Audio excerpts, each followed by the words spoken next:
Karibu sana mtazamaji wa Biomedia, karibu sana katika zile update mbalimbali za habari ambazo zinaendelea kutrend na kupia headline katika mitandao yetu ya kijamii. Jina langu ni Official Rose Dini Biomedia. Karibu subscribe, share pamoja na kulike. Bana, Mange ametoboa siri sababu ya Diamond kufutiwa show zake zote London kisa maandamano Oktoba 29. Unajua bana, katika mitandao ya kijamii kwa sasa hivi story kubwa ambayo imekuwa ikigusa vichwa vya habari ni kuhusiana na msanii kutoka Tanzania Diamond.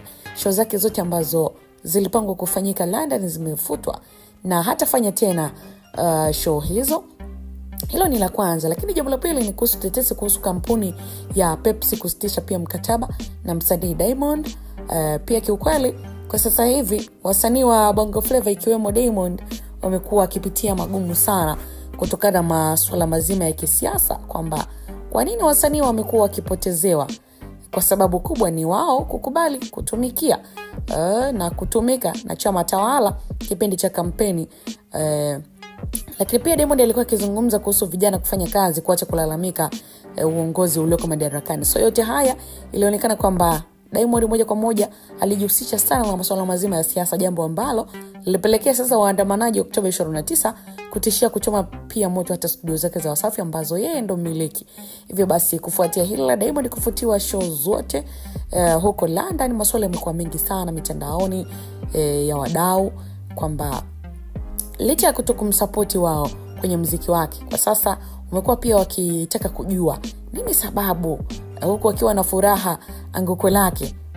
Sasa baada ya maswali kuwa mengi mitandaoni, dada wa taifa lakini pia kiongozi wa Generation Z kwa sasa hivi Mange Kimambe ametoboa siri kupitia kipande cha video ambacho kimekuwa kikisambaa kwa sana mitandaoni kufuatia tukio la Diamond kufutiwa show zake huko London.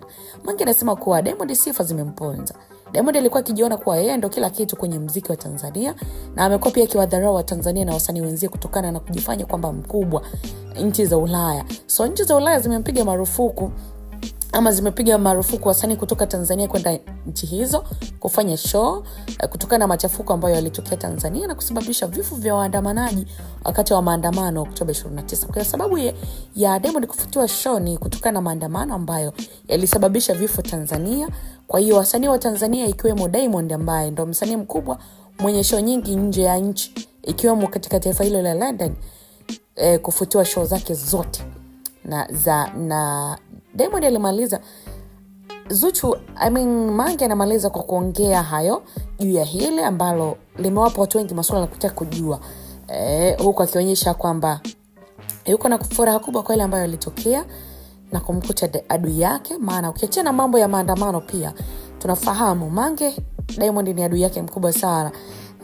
Toka yupo kwenye udaku kabla hatajaingia katika masuala mazima ya siasa, watu huwa wapatanaji kabisa yani. So mambo yako hivyo mtazamaji. Mange amesanua mashabiki na anatamatisha kama ifuatavyo. Nini maoni yako katika hili wewe ambaye unaendelea kufuatilia Biomedia? Pengine una nini cha kuwashauri wasanii wetu wa hapa Bongo, especially bwana mkubwa Diamond katika kipindi hiki kigumu ambacho inaonekana ni kigumu kwao? Unaamini muziki wetu wa Bongo Flava unaenda kupotea kama muziki wa taarab? Mtuambie kwenye comment section moja kwa moja. Hapo mwanzo enjoy mpaka hapa ambapo tunaweza kufikia. Till next time katika update mbalimbali. Bye bye.